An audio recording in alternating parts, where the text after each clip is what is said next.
guys here. And of course, when you come to a show where John Barrowman is a guest, there's only one panel really worth seeing, and that is the John Barrowman panel. So I'm not going to waste any more time. I want lots of energy. I want you guys to love every second of this, and I know you will. Ladies and gentlemen, John Barrowman!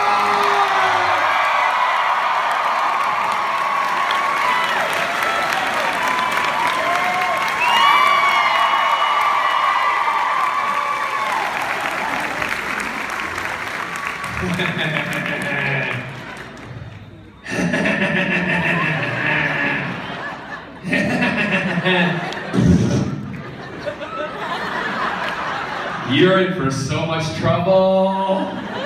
I know. Hello, everybody. So I was back there outside and I thought, what is, these are big coffee filters. What is this, the Jolly Green freaking Giants coffee cup? It's huge. Look at it. I thought, what should I do? Put them on your head. That's what John Barrowman does. You look actually pretty with that on your head. What's your name? Laura. Laura. Big round of applause for our signers, by the way. And also, a big round of applause for all the volunteers, everybody!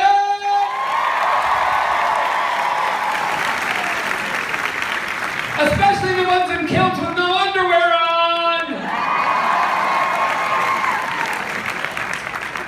And anybody who wants lessons, watch Kelsey eat a banana! Oh, shut up. It's Valentine's Day. Happy V-Day for everybody. That means a lot of different things to everybody, right? Thank you for my roses and all that kind of stuff and letting me touch boobs and things on Valentine's Day. And by the way, I have to say before I start, I've not started already, you know what I mean? I wasn't sure whether I was going to come back to Dallas. Wait. Don't go, ooh. Because I'd been here 2 years prior, and I thought, there's just not going to be the need for me to come this year. Was I wrong?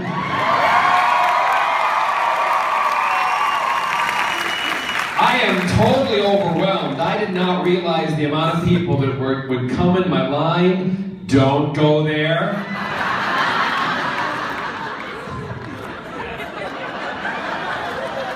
You're part of the innuendo squad, which I love, because it hits the adults right between the eyes, and the kids are like, what are you laughing at, Mom and Dad? Right? Have fun explaining that on the way home. Seriously, he's like, what? What? It's about dancing. Yeah, great. I usually fire right to the audience to go to the questions, because it's not about me. Really it is, but it's about you. All right, but I have to find someone first. Barbara, where are you? There she is. Stand up, Barbara. Hi, everyone wait to Barbara. Barbara's my Texas girl. Barbara sent me a picture, which I haven't posted yet, because I don't know, because I don't want to get grief from either of us. In the days when you still wore fur, right? Yeah, a long time ago, like, how was it, almost 25 years ago? At least 20, well, it's over 20. But I was doing in Oslo, Norway, and I was doing Chain Avita, which I hated because I had to have stubble on my face, right? I don't like fur on my face.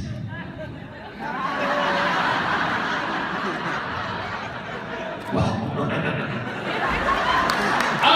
and Barbara had this beautiful coat, right? It's probably mothballing now, but no, she had this coat, and I'm like, let's swap. So all these people are looking at me with this full-length fur coat on, walking around, and I loved it. It was, I mean, yeah, back then, 20 years ago, I was giving it sachet chanté, wasn't I? Yeah, I look better than Barbara. Anyway, I'm going to fire right to questions because I think it's important that we get the questions out and I can then play off of you guys and all sorts of fun, okay? Hi! My name's Haley, and I have to know how it feels to be one of the bad guys on the show. How does it feel to be one of the bad guys on the show? I'm not a bad guy. I don't know what show you're all watching. In my eyes, I'm the good guy. I'm a misunderstood hero. Yeah. Because here's my theory. My theory is Oliver Queen manipulates people. Oh, don't. He does. Oliver Queen shoots people with his arrow. Oliver Queen puts them in situations that are life-threatening. Oliver Queen doesn't tell the truth all the time to his friends. Why is that any different than me, and why is he called a hero? I'm just gonna kick his butt. Just because I have dark hair doesn't mean I'm a bad guy. It comes out of a bottle, but I don't... It does, really. The hair, not the hair, the color. Anyway. You can always tell when I just had my hair dyed and we go to shoot because there's like a line around there of like black hair dye. Anyway. Stop. I'm blonde everywhere else. Yes.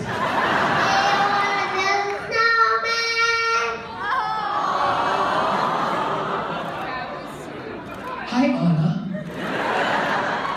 Let it go. Let it go. Come up here. And you know what you do when it's time, like in school, when you're in school and you have to go to the potty, you go, gotta poo, gotta poo. Or, gotta pee, gotta pee. Barbara, you're out. This is my new Texas girl.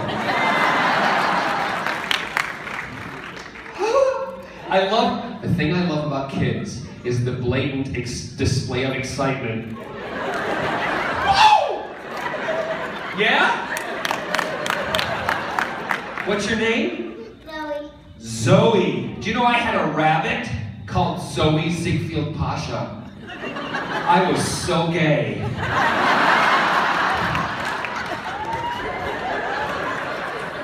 We gonna dance? Okay, wait. We need to beat everybody, like a clap. Come on.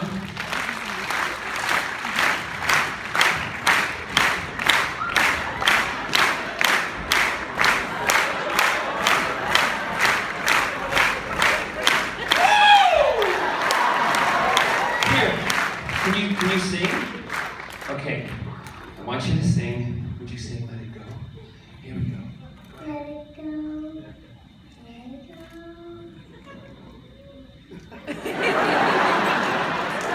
Is that the only thing you know? Hey, God, where are my hard of hearing deaf people? Where are they? She knows how to clap. Look, she's like, yay! You don't know the rest of the words? Okay, you gotta sing them. Ready? Don't worry about all these people. They're not here. They're just sitting here. Let it go. Let it go. That's it. Thanks, Zoe.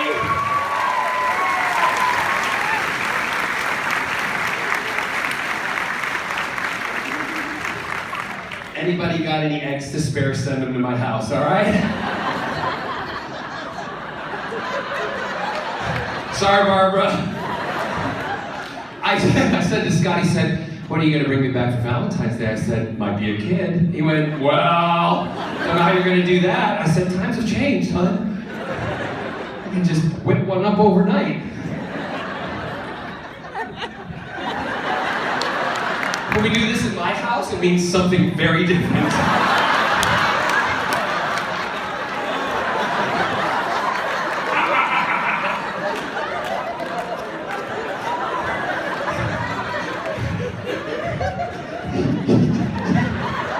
If you could be any Doctor Who villain for one day, why? Oh, that's actually an easy question for me to answer, because I have I say it's easy. I have 3 favorite villains, and the one that I never got to fight ever as Jack were the Cybermen. Okay, I fought Davros. Love Davros. Even that he looks like a prune. I want to eat him. The face of Bo would just swallow Davros. Be like, I have my own Dalek, so those are covered. I think it would be the Cybermen. Yeah, I'd love to be a Cyberman. I actually did ask Russell if I could be in one of the Cyberman costumes when they were filming one of the episodes, but it didn't happen. I know, so what? I bought my own Cyberman outfit. Scott wears the jack coat, I wear the Cyberman.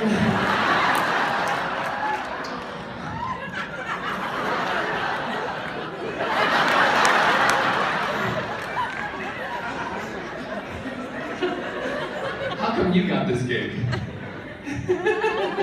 Yes. Next. What is your favorite Pokemon?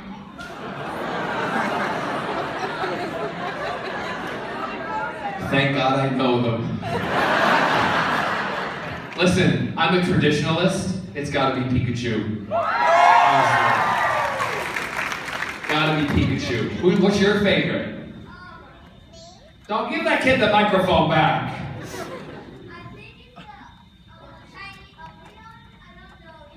You don't know yet.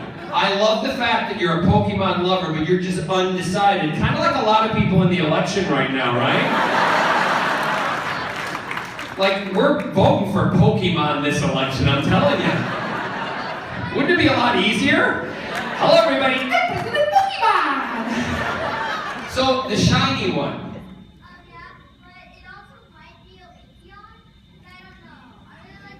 Okay, you know, by the time you're 18, you'll make your mind up. Right? Awesome. What, are you a Power Ranger? Oh, you're a ninja. We love a bit of ninja in my house. I have the ninja bullet I'm talking about, thank you. We juice ninja all the time. Thanks, kiddo. Are you there? Are you coming to see me? Where's your seat? Oh, come over here. Yeah, you can come up, no problem. Look at that, ready to do a ninja? You look, all these people, they're not paying any attention to us. I want you to do your best ninja pose on the count of 5. Ready? 1, 2, 3, 4, 5! Awesome! Now stay like that for the next 25 minutes. And I'll give you $20.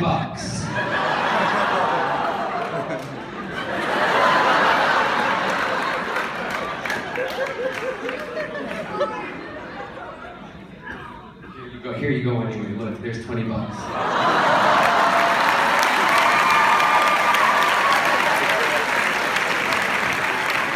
Okay, go on, thank you. And you know what? You never be embarrassed ever in your life growing up to strike a ninja pose. And if someone says, that's crazy, you say, well, on you.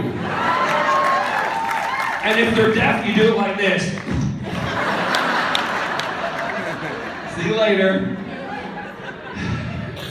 Don't y'all come up here doing ninja poses and want $20 now.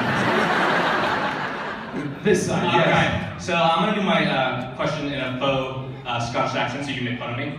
Alright, so my question here is, my aunt actually had to ask it because I couldn't think of anything else. So the question is, what was it like to kiss James Marsters? Well, you sound like you're from India.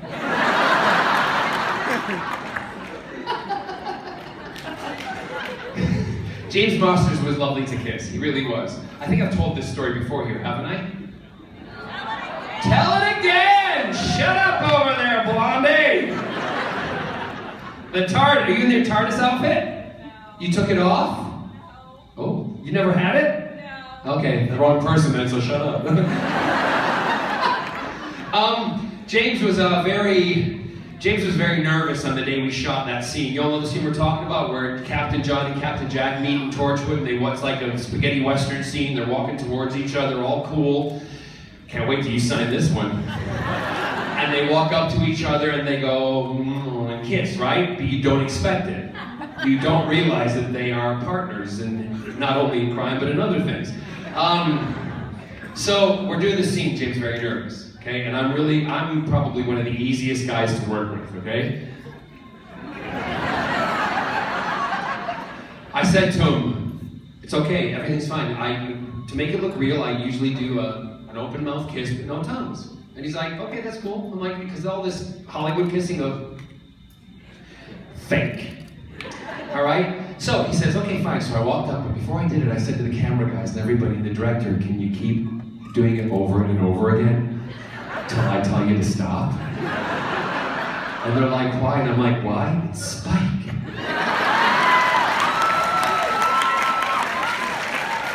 Our camera guy went, all right, John, I get it. All for you. So, first take, action! I walk up to him, and we go, cut! Cool. You okay? Great. Okay, no problem. I'm like,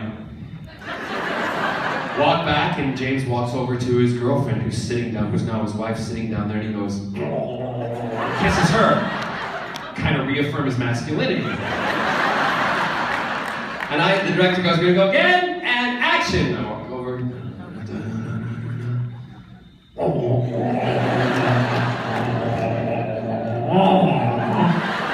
Cut!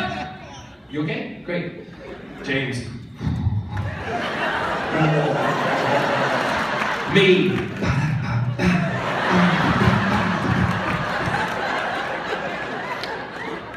Action! This is like the 20th take.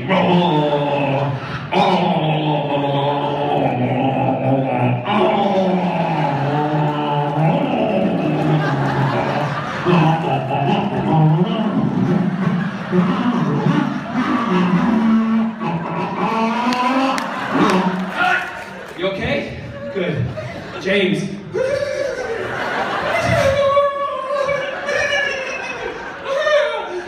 I go. Director goes, one more time. He's like, really?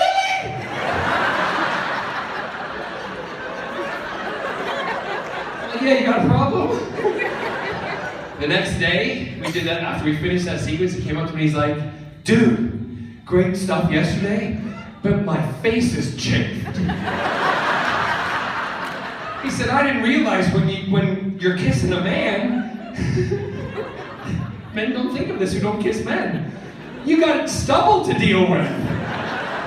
He's like, my girlfriend. I'm like, she's like, yeah, really? And I'm like, he's like, I said, why did you let him do it all the time? She said, because it was really turning me on.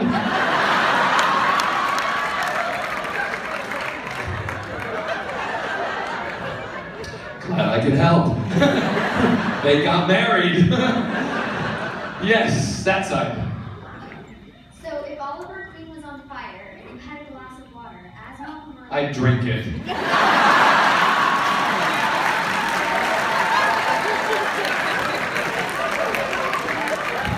Glug really slowly. Glug, glug, glug. Hot in there? Glug, glug, glug. Oh, I spilled some. Flick. Oh, yeah. Yeah. Yes. Where do they come up with these questions? These kids, I love them. Something's happened in the water here in Texas. Yes. What is the best prank you pulled on one of your fellow actors? Where do you want to start? Oh, what's the best prank? We're all kind of jokers, really. Even on Arrow, we like to have a laugh. But I'm trying to think what was the best one that I did. Again, I can't remember if I've told you this. Have I told you the staircase and the running away? Oh, this is awesome. Get ready, girl. So Steven and I are doing a sequence, and it's one of those typical scenes where Malcolm and Oliver come together, and Malcolm's like, I hate you, I could kill you, but because you're Thea's, blah, blah, blah, that's my Steven voice. And then I go, really? Because you don't like me, and blah, blah. I'm paraphrasing here, so now it's written better than that, right? But at the end of the scene, I'm supposed to go, don't forget about it, Oliver. And I turn around and I walk away, right? And I have to climb all these stairs. And he's left there in the middle of a courtyard with the public all walking around him because Malcolm Merlin's come out in public and he can't do anything about it, right? So he's standing there and I walk up and I say blah, blah, blah, blah, blah, and he says blah, blah, blah to me, and I told the cameraman, keep running. And and it's a shot that pulls away on him, and you see me walking away, and I say to him, "So there, Oliver," and he goes, and we do this look, smoldering, and then I turn around and I go, "Shoot that poison arrow through my heart." Camera's on him, and he's like this.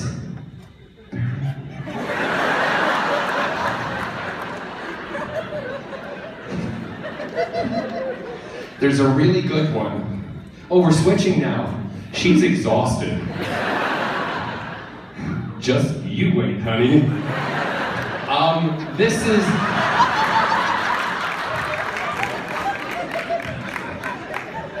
Did she sass me? Did she sass me in sign language? Because I know international sign language. But it's a Sunday. All right, this one is kind of, it's just kind of, it's gross, okay? But it's funny, all right? It's another arrow one. We're standing, and this is where we're bringing Thea to Nanda Parbat to save her. And it's Oliver with Thea, Felicity, and they're walking, and then you've got David Ramsey and myself behind talking, okay? Walking with them. So we're doing this shot walking up to Nanda Parbat to all of the League of Assassins.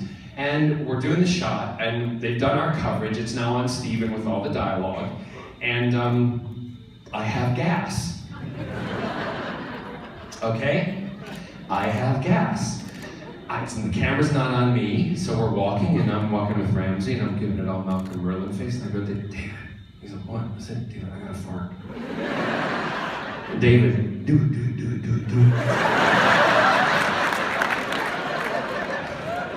Like, "David, I can't, I'll be really late." I said, "Just do it. I said, "But," he said, "I'll be okay, I said, "Yeah, but mine don't smell." And he's like, "Really?" I'm like, "Yeah, my farts don't smell." "Are you kidding me? Just go ahead and drop it, man. Crop dust everybody. See what happens. This is while Steven is doing a scene. We're back there talking about my wind. And we're talking away, and I'm like, okay, here we go.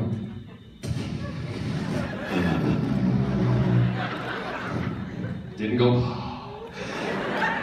there was sound. And I'm like, "You smell it?" He's like, "No, dude, that's amazing." I said, "Do it smell? How's he eating?" Cut! Steven turns around and he goes, "Fart in my mouth and prove it."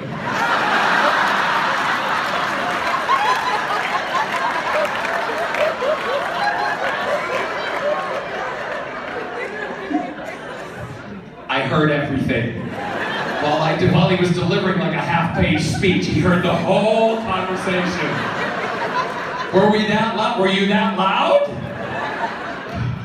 So it's a thing with us now. We will finish a sequence. I need your assistance on this just a little. If you can turn sideways, is that okay? Just turn this way. So we're doing a scene together, and we always have these smoldering looks. Deaf smoldering looks are not good. So we're standing there, and we always then have a walk away, right? As usual. Now the big thing is this. We all finish, we go, smolder, smolder. Fart in my mouth and prove it. That's how we end scenes. Because we're trying to get the person who's left on camera to laugh, and the one who we always get is Paul Blackthorne. What side am I? Yes, I go for both sides sometimes, but there we go. No, on one side only, yes. Okay, who's got the better minions, Hive or the League of Assassins?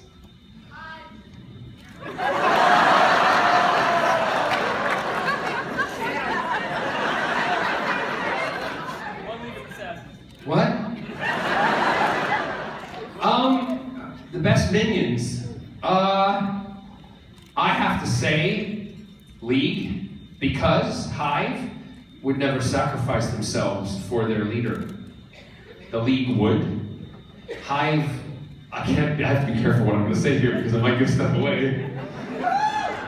Because, yeah, that's it. I'm stopping. But, no, shut up! Like I'm going to tell you, I get they'd be like, John, that privacy clause that you signed, you just gave away the plot for the rest of the season.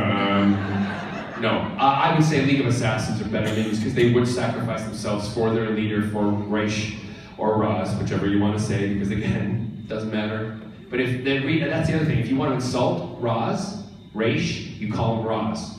If you're not part of the League, but if you're part of the League, you call him Raish. Get it? That's our logic. The point is that when we first did it, everyone was saying it differently, so we had to figure something out. Yes? Okay, so Felicity is the only character who seems to have very consistently hated Malcolm. And can you tell us about any upcoming scenes? We fall in love. We call it Felicity.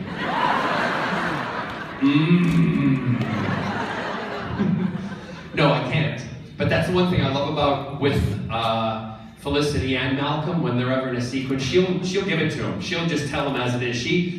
That girl is not afraid. I'm talking about the character. And when we finish a scene, sometimes they don't show it, but in everything I do with the whole Team Arrow, when I kind of come out of the darkness, or a garbage can, Malcolm's like the Oscar the Grouch of Arrow. But he comes out and everything I say, I'll look at everybody else and then I look at her and she just does one of these. I can't do her face very well. But yeah, so I love it, but I can't tell you what's gonna happen. I really can't. One of the best lines that I love delivering was in, Steven's good at telling all the episodes and what scenes it is, but it was when they were all standing in front of me and I was standing dead center, all of them in front of me, and I said, "You're not very good actors."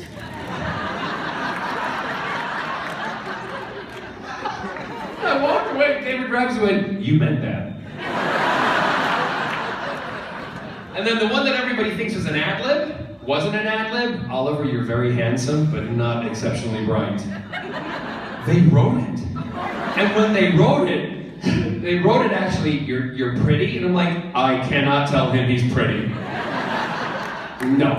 So we changed it, and that was at 4 o'clock in the morning on top of a parking garage on a Friday night, freezing cold weather, and both of our lips were doing this because it was cold. And I'm like, "Oliver, you're not very handsome. You're handsome, but not," oh, I got it wrong. Do it again. Steven's like, "I just want to go home." Drool coming down my face. But yeah, so those they're starting to do those little lines for me, which I love. Yes. Which side? Yes. Who do you think would win, Marvel or DC?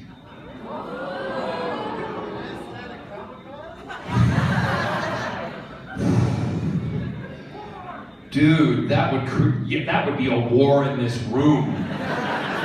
My thing is, what we do in our house, on Scott's side of the bed, he has a Marvel encyclopedia. On my side of the bed, in the bed stand, I have a DC encyclopedia. Depending on, what we want, movie we want to see and the characters we want to look at, that's the book we pull out. Those are our Bibles in our house. That was really, you guys are like, lame answer. Commit. Okay, we're gonna see. Raise your hand, DC. Shut up! This is like one of the caucuses. You can't speak out. Just raise your hands. Raise your hands for Marvel. Shut up! Raise your hand for both. See? The bisexual win. Bi-comical! So I heard you're going to be on Rain on CW. I Yay! Are you going to be using your Scottish voice? am. I am. I can't tell you who I am or what I am, but I am a Scottish clansman who was once a nobleman, and I do use my Scottish voice, which is my true voice, and I loved it, and working on that show was great. It's a one-off episode. It's really good. It's just awesome. Again, I can't tell. I'm not allowed to tell you what happens, but seriously, even if you don't watch the show, watch it, because you'll just love what happens.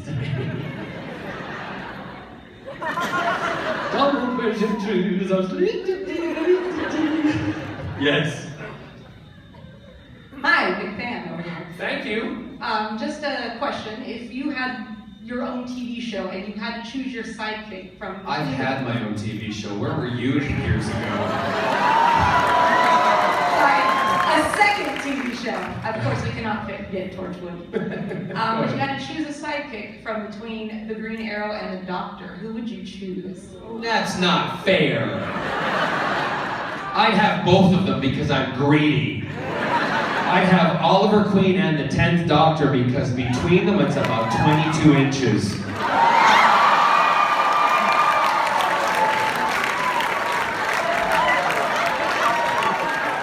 They're shoe sizes, come on. What?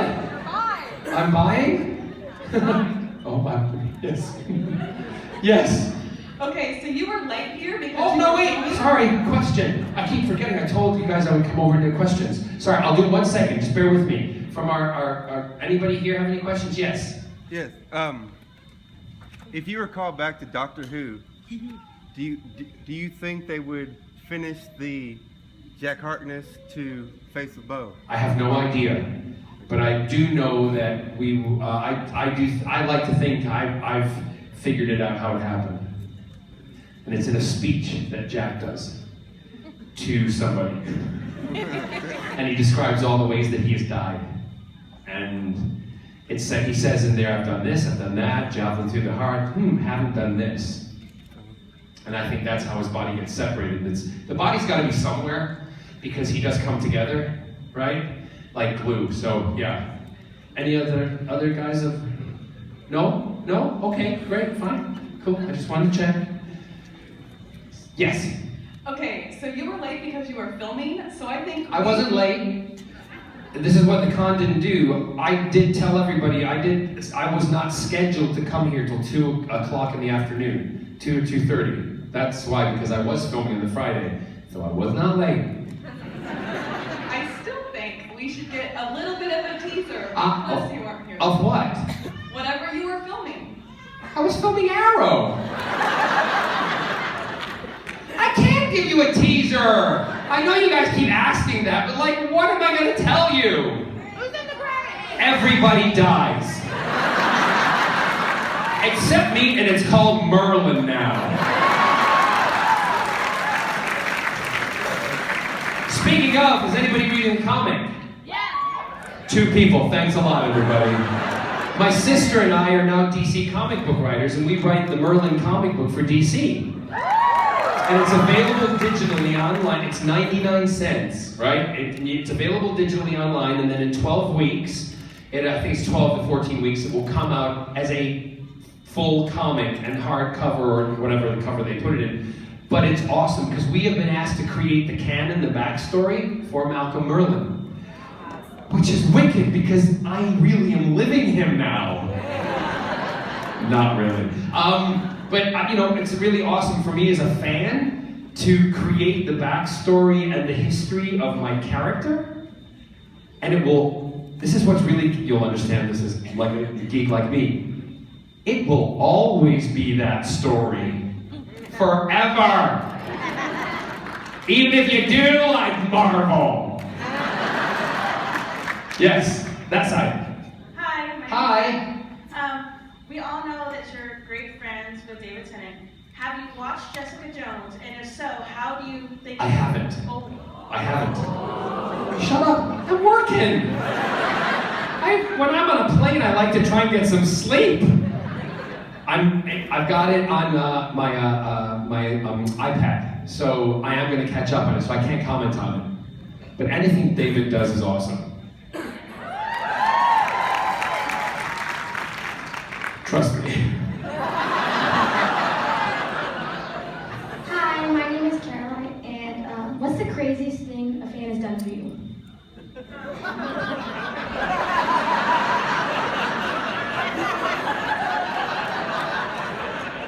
How old are you? Seriously. 12. What? I can't answer answer that question, sweetheart. Because it's not PG. There's some of the, not what they've done to me, what they've, bear with me on this, people. I'm trying to answer the girl's question without going there. People give me gifts, and they're not always child appropriate. That's all I'll say, okay? For the parents, they look like rockets.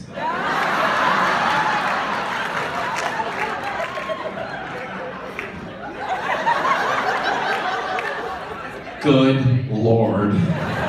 Yes, this side. You're a mom? Hi, me? Yeah. You're like, good job, girl. Send your 12-year-old up there to put me on the spot, why don't ya? Yes.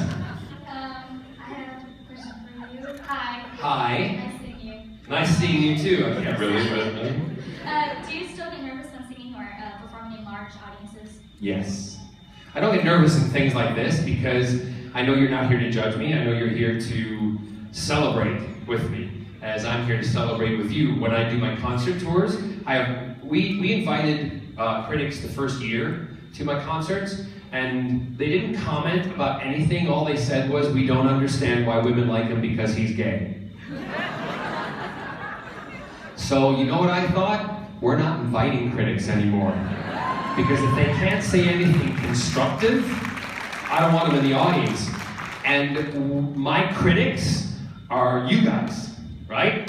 So when I do my concerts and I am, at the Albert Hall and I'm sold out, that's my critic, because those people who said we don't understand it because he's gay, Albert Hall, how many thousand, like up to 15,000 people or whatever, or 10,000 people in there, eat that, right?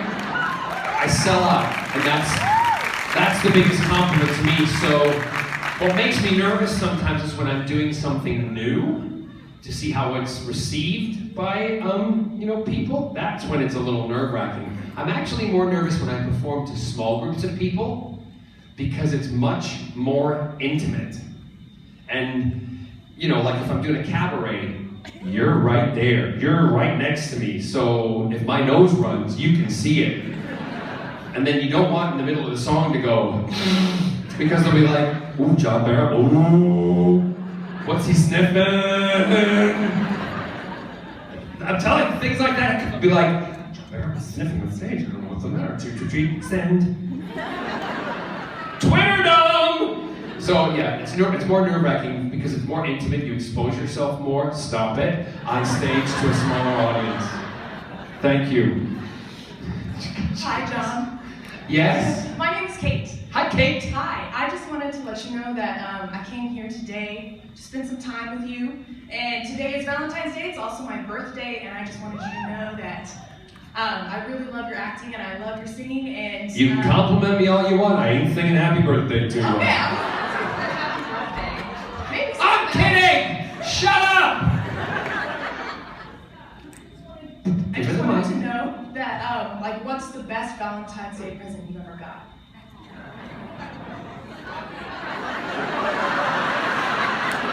How old are you? 23. Okay. I'm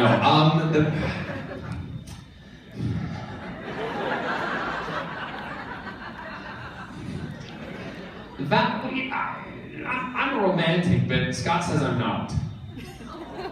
No, and I don't get it. Because I remember I bought him, he's gonna kill me for this. I bought him a teddy bear with big red wings and a bow and arrow. This is years ago. And a box of chocolates, and that was when we were first together, and I thought, oh, that's so sweet. I'm kind of gooby like that, like teddy bears and likes that, that kind of stuff. Scott, not so much. He was like, oh, chocolates. The bear fell on the floor. And he's like, don't you like the bear? He's like, yeah, the bear's nice. And the bear was then put on the side of the bedside for a little while. And then a year later, I found the bear in a box. Stabbed. With Oliver Queen's arrow.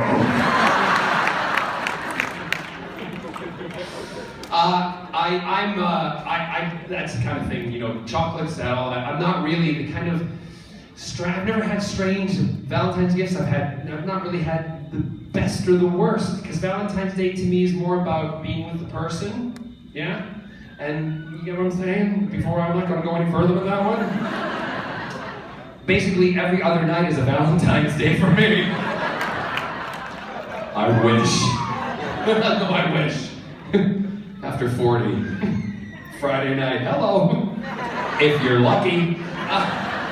Yes. What are y'all going? You all know what I'm talking about. Right, Barbara? She's with her kid. She's like, oh. Yes. I was just gonna ask, going forward with Doctor Who, I mean, obviously you ended with Tennant, but I think Jack's kind of out there in the ether, so his character didn't really just end. I mean, you could pop up at any time. If they ever asked you, would you come back and cameo for an episode or two?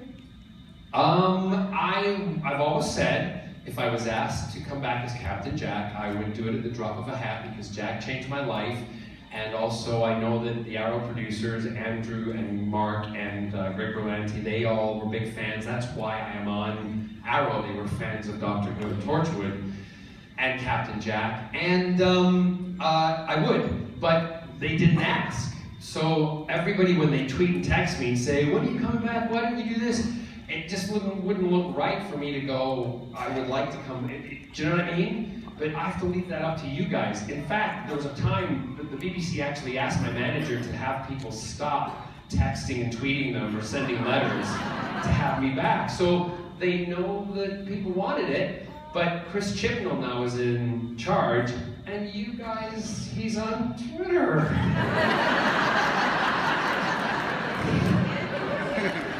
Please edit that bit out. Thank you. No, I would love to. It would be great. I think it would be great, because I see the fan base that still exists for Captain Jack, you know, and Doctor Who, but there's a lot of Jack lovers out there, and it would be nice. I think it would be a lovely, lovely thing to do. And then meet River Song. Yes. My name is Jessica, and first, can you tell my boyfriend Mark hi? He's like in love with you. Is he? He's your boyfriend? I get another boyfriend. Hi, Mark. Unless you're into that thing, then good for you. Where's Mark? Hi, Mark. Mark, do you have muscles? Oh my gosh. Really? Mark, come here.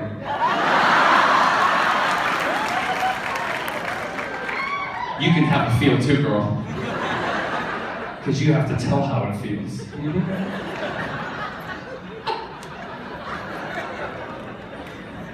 Mark's wearing shorts. Come up here, Mark. Mark's got tattoos. Mark looks better and better all the time. Mark, turn that way.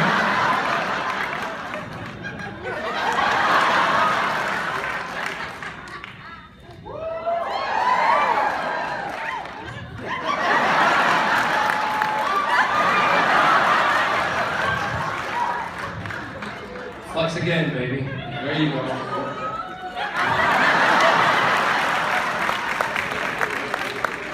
What was that? Oh, okay, I thought you were doing something else. I was like, thank you, Mark. See, you can get another boyfriend.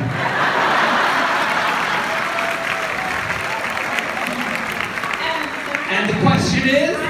What is the most awkward thing you've had to sign before? What's the most awkward thing I've had to sign before? Yeah, Girl, I have signed, I can say this because they're in a medical book and it's body parts. I have signed breasts, I have signed arms. I was asked to sign someone's nether regions and I was like, my name is too long to fit on that.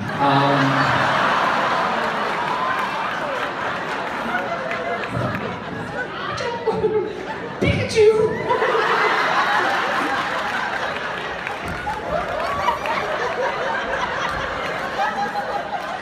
However, my name fits twice on mine, but anyway.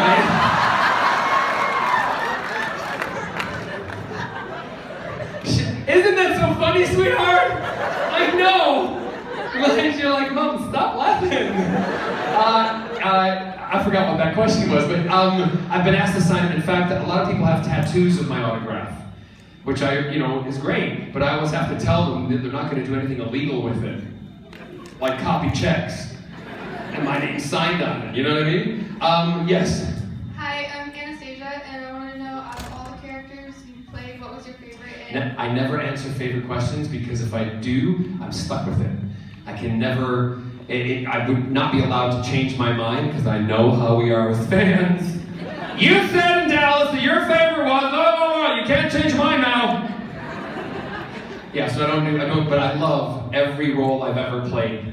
I do, because each role in their own way, I said, Jack changed my life, and Merlin has changed my life on another level, because I never knew I would be popular in the United States like this, ever. Ever. I know, and I love you too because of it, because you really changed my life, I'm telling you. So I do these things because I'm appreciative of it. You didn't finish the question, did you? I want to know if I can give you a high five. If you give me a high five? Sure. Don't miss, girl. There's a lot of people looking. Awesome. Yes. Bye. Where are you going? You gotta go take a picture? Oh, okay. With who? You know. Well, if you're leaving, no. Who are you gonna go take a picture with? Gotham. What? No, you can't have a selfie. Let me flex your muscles. Flex your muscles. Take a picture while I'm doing it.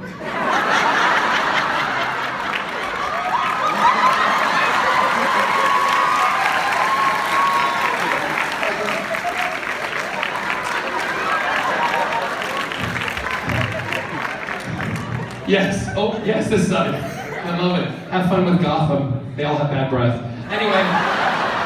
Yes. Hi, I'm Camilo. Milo. Camilo. Camilo. Yeah, it's okay. Everyone gets it wrong in the first try. That's okay. So, if you could hang out with any supervillain or hero for one day, who would it be, and how would you spend the day with them? I'd spend the day with Captain Jack Harkness. Because I know how much fun I would have. Hello. Captain Jack Harkness, John Barrowman. Hello.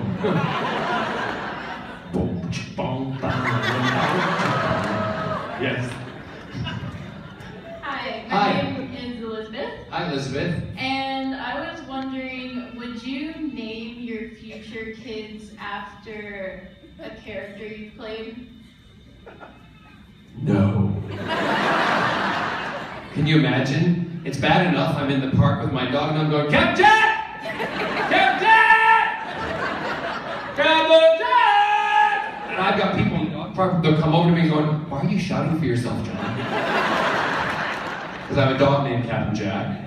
And it wouldn't be good in the house going, Merlin! Merlin! Stop it! And then I get stabbed by my own kid. No. The favorite name that if I had a little boy would be Matt. I know. And that's the name of one of my characters in one of the books that my sister and I have written. And the other would be Emily. I know. And I could be really like sycophantic because I love Emily. You know, Felicity, but it's not. Because my grandmother's name is Emily. But you can have that other one. What?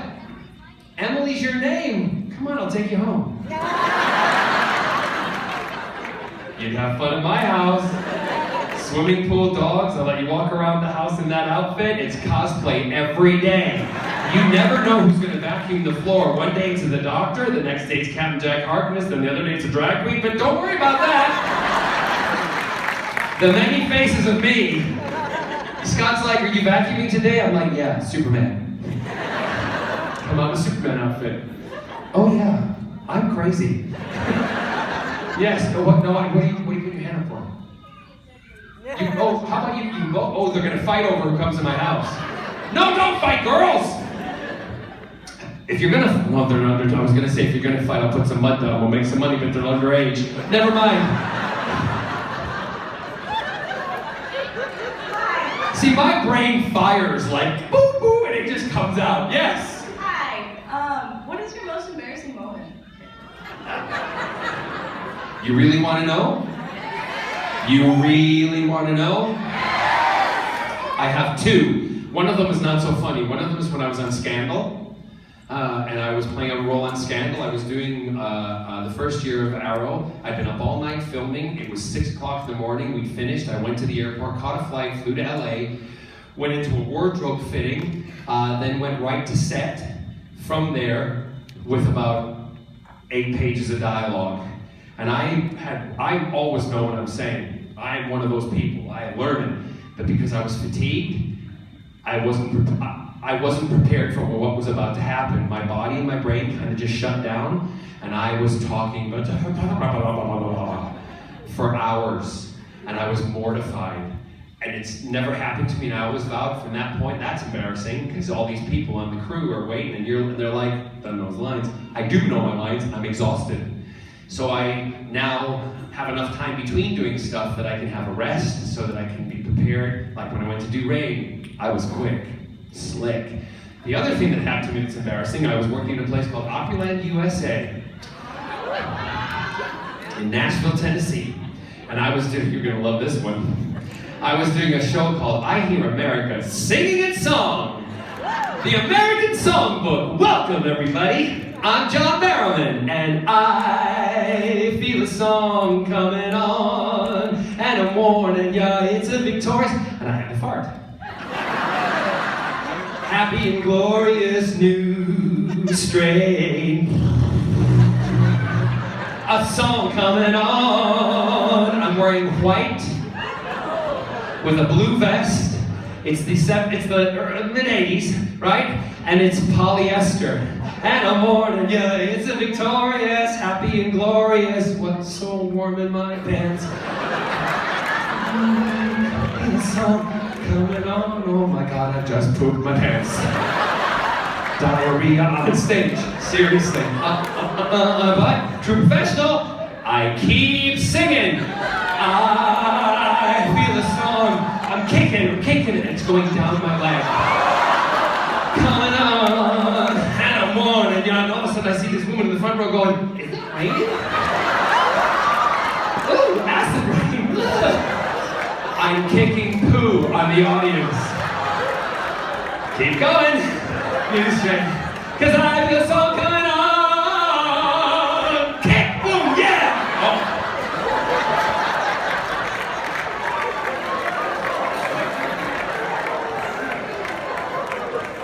I get backstage, there's my understudy, dressed and ready to go on. He thought it would be a funny joke to put X-Lax in my water that day. Doing a show, I drink 4 liters of water. I really crap my pants, everybody!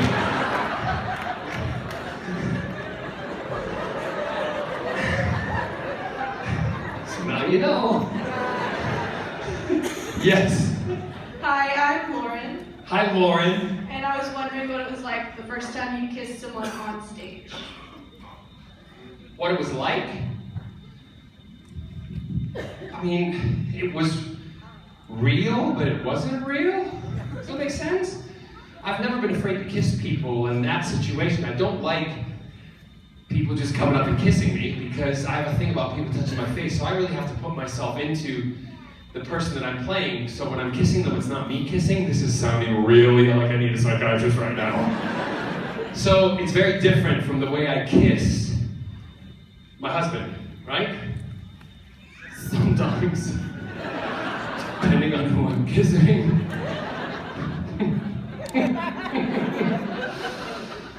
Do you blame me? Love my job. So yeah, I'm not embarrassed about that. I'm not embarrassed about nudity. I'm not embarrassed about kissing people because I believe that we are all beautiful no matter what shape and size. As long as you're happy on the inside, people shouldn't care about what you look like, really. So. Yes. My name is Michael. Daniel? Michael. Michael. I like you better as Daniel. Change your name. Okay, Daniel.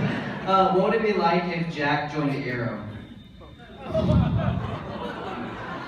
They think Merlin's a handful, they would be really like, ah! Diggle would run. I've always said that if Malcolm and Jack ever met and were in a battle together, Malcolm would Jack would let Malcolm beat the crap out of him, and then Jack would pin down Malcolm and make out with him. Yes. Okay, I know for a long time there's been a prank war going on in Arrow. What is the latest, biggest one that's happened? The latest, biggest prank? Well, we did one for a while with Katie, where we would, I need you for this, where she'd just be standing, and Oliver would be talking to her, but I'm over here, and the scene finishes, and we kept it rolling, and each one of us would just walk up to her, and she's still in it, she's like really in it, and we'd go, in a really awkward way. Like every character who's in that scene would just walk up to her and randomly kiss her. And Katie, being the professional, not breaking it all, but she's like, you can see in her face going, and then some. For like 2 weeks we did it. She's like, why is everyone kissing me? We're like, it's scripted. She's like, I didn't see that. I'm like, you didn't read the other people's stuff, that's why. So that was her long. But the one at the moment, I don't think there's unless Steven has told you something that I'm not aware of and about to be. Yeah, keep your mouth shut. Who? Tell Susan to grow grapes? Yes. Hi there, my name is Sam. Hi, Sam. How are you? I'm really good. My daughter is Leela. She's sitting at the end of this row, all the way at the end. Hello. February 17th last year, a stranger saved my life with a kidney. I wanted to thank you that while I was dying, you entertained my family. We just love you. Thank you very much. Oh, thank you very much for that. Well, I'm glad you're here. Are you well now? Good. Good for you. Go and have a bottle of vodka. No, don't. Don't. Yes. I do have a song that I want to sing for you. So I'll do that at the end because it's kind of a quiet song. It's a nice one. Is that okay? Alright. Don't look so excited. Yes. Hi, John. You and Eve are known to get kind of crazy when y'all are together. Cray. What is one of the craziest things you've done at a con outside of with Eve in Munich? What's one of the craziest things I've done outside of a con with Eve in Munich? That's very specific. Okay. You know, the whole thing that happened in Munich with you and Eve upstairs dancing and it was showing. Oh, have you heard that story? Can I tell that one? Yeah. Is that okay? Yeah. So Eve and I are in Munich and we're at a con and we like to have a good time and we were drinking with the con in the bar with a lot of the people who were there, like you guys, and we're drinking and having a great time and dancing. And I said to Eve, we're gonna go up to my room and we're when it's time to go up, the bar was closed. We're going up and we're gonna get champagne in the room and we're gonna drink champagne and we're gonna dance to the Mumford & Sons because she loves the Mumford & Sons. And I said, but we're gonna do it naked. It was the middle of summer and she's like, awesome. So she comes up and we get in my room and we're like, I pop the champagne, I turn on, she's naked, I'm getting naked, and we're just dancing like, she's going, It's awesome, right? It's too hot. So I open up the windows, it's about 4 in the morning, in the sun, it's very light. I open up the windows, I'm going, we're at the windows going, in the room for like 2 hours. 6 o'clock comes around. Let's get a couple hours sleep because we got to be up at 8. So alarm goes off at 8. We get up, we go downstairs for breakfast, and we walk into breakfast. And one of the other guys from the con stands up and he says, "Hey John," I went, and everybody applauded. Eve looked at me, she went, "What's wrong?" I went, "I don't know. I don't know they like us." He said, "Hey, good job." I went, "What do you mean good job?" He said, "Yeah, saw the show last night." "What show?" And he went, "Nice helicopter." I went, "Oh, thank you." "How did you see the show?" He said, "Next time you dance in front of the windows with them open naked, just be careful that there's not a mirror building on the other side of the street." Everybody saw it. I went, fine. Yep. So when you're dancing naked in front of the window, just make sure there's not a mirrored building out there, because there's a lot of them in Dallas! Or later, check the mirrored buildings, because I might be giving it this. Yeah, so that's kind of outrageous. The other outrageous thing that we did is we were flying on an airplane, and in Heathrow Airport, there's a tunnel that they take you through so you don't have to go through all the crowds. Because in Britain, we're kind of like a crowd problem, because, you know, right? So, Eve and I, the flight was delayed for 3 hours, so what did Eve and I do? Sat in the lounge and drank. Came time to go through that tunnel, and I have video of this that I've never ever posted. No!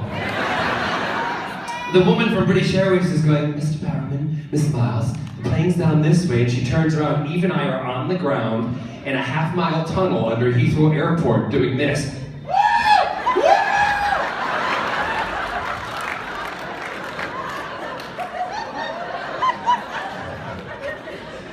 And what did the BA flight, person in charge do? She just walked right next to us as we rolled. And kept rolling.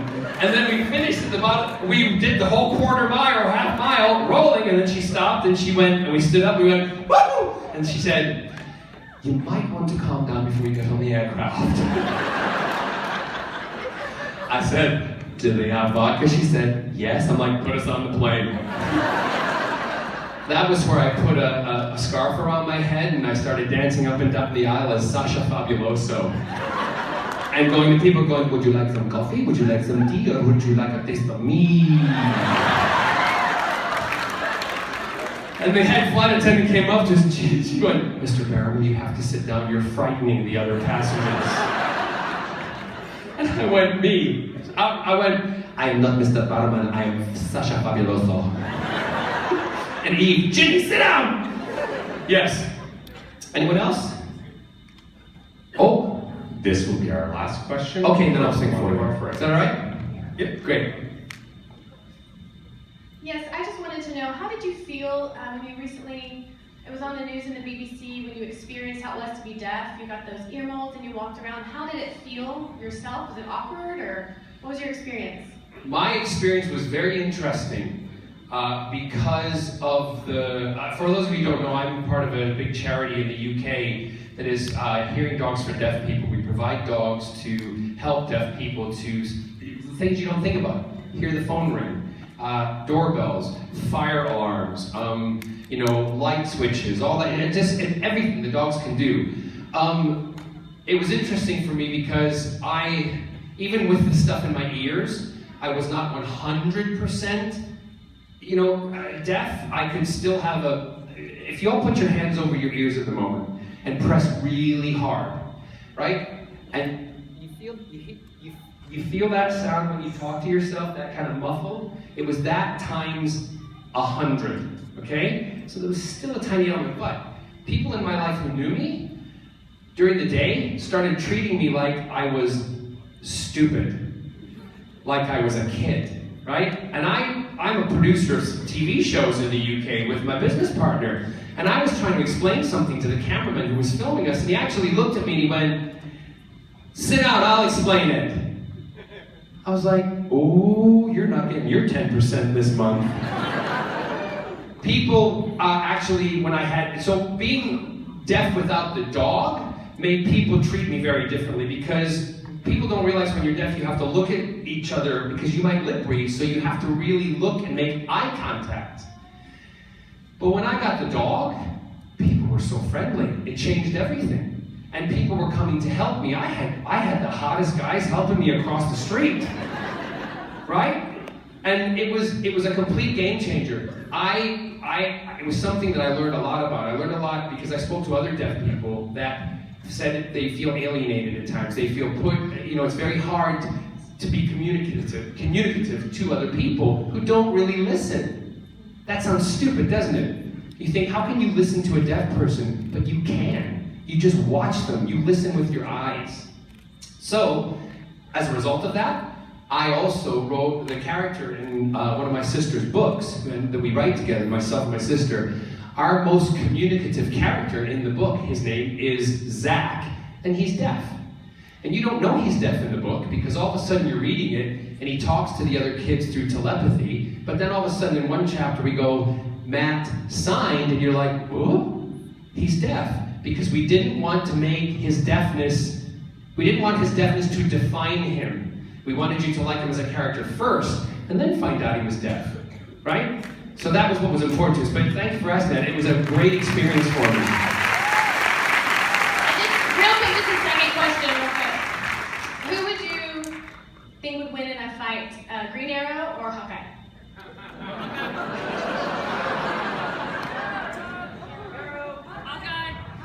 Because I love Steven, I'd have to say Arrow. Yeah. What?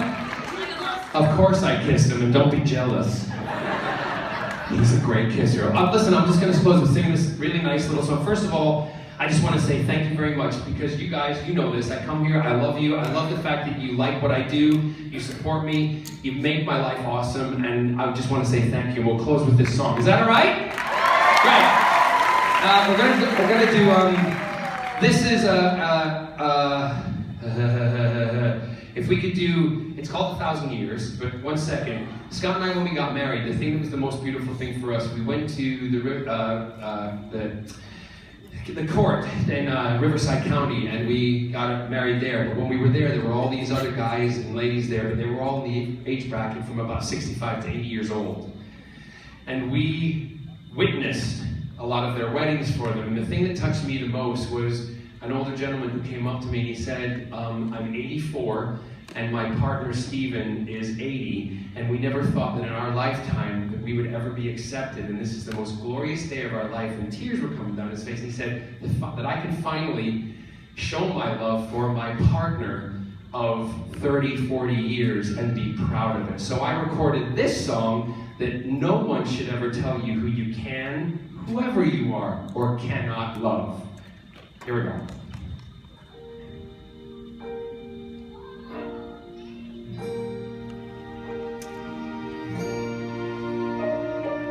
Heart beats fast, colors and promises.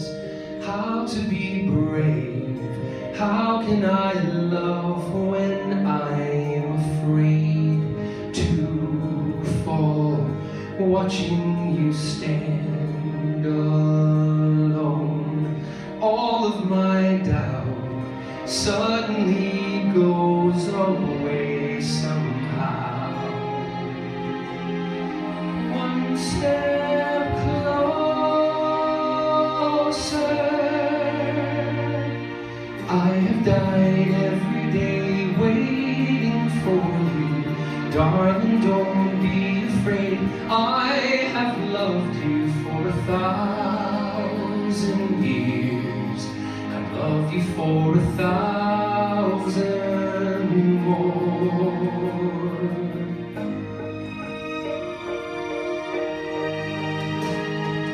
Time stands still, beauty and all she is. I will be brave, I will not let anything take away what's standing in front of me. Every breath, every hour has come to this. One step closer. I have died every day waiting for you. Darling, don't be afraid. I have loved you for 1,000 years. I'd love you for 1,000 more. One step closer.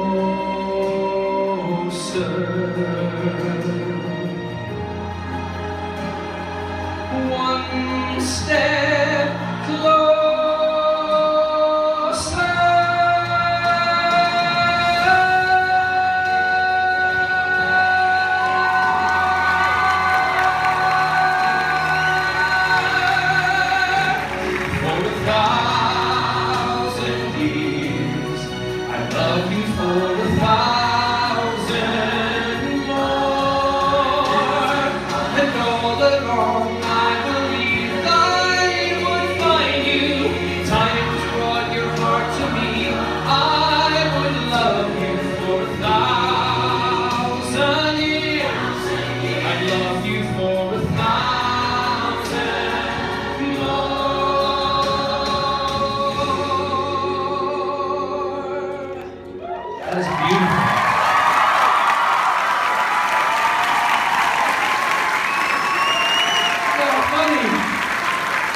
very much, everybody. A big round of applause for our signers. That is awesome.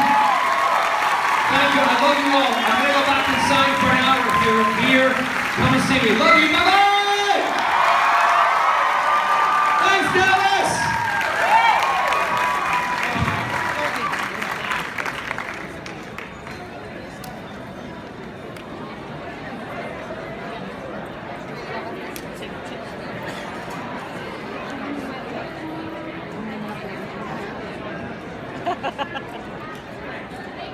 You're welcome.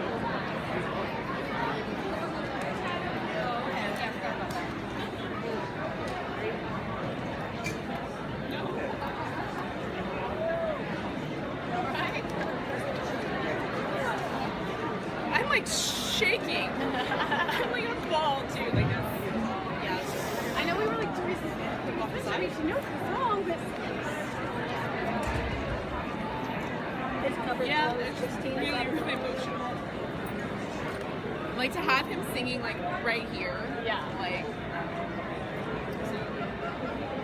I cried twice during this panel. One from laughing and the other was just overwhelmed. Someone go get Barbara. Barbara! We love you, John! Hey, Barbara! We got her. You got her? Excuse me, I'm taking Carry her out on. in the back room.